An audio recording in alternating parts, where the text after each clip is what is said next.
ทุกคนเดินนี่มาเดินห้าง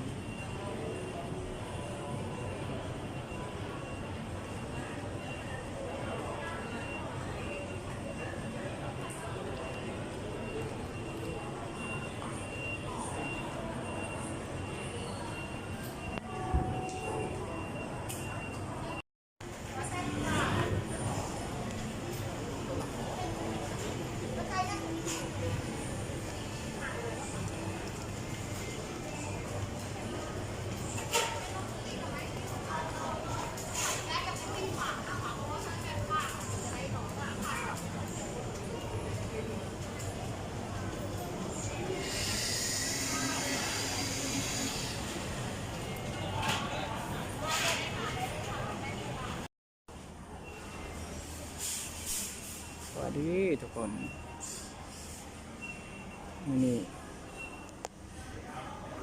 มาเราเบิงเราตัดมันยางลิ้น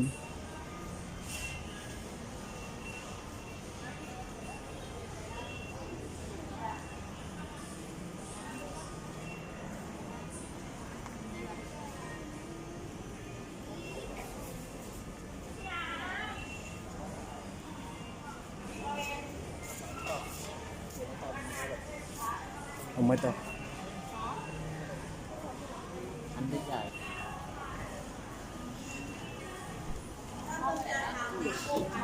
เงียบทีเดียว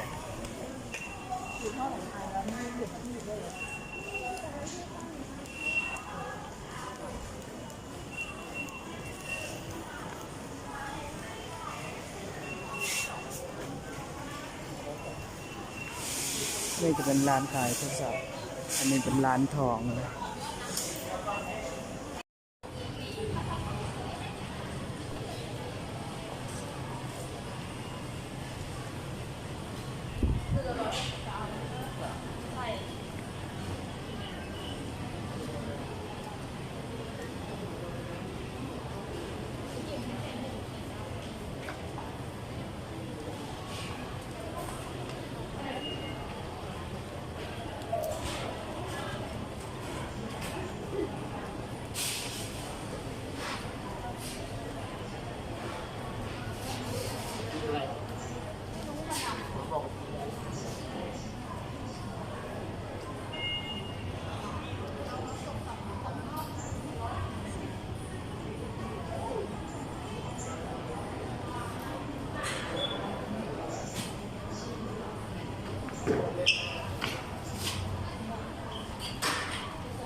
หมายมี2 ชั่วโมงแล้วเหนื่อยแล้วกับนินบอดจอดรถจักรอันนี้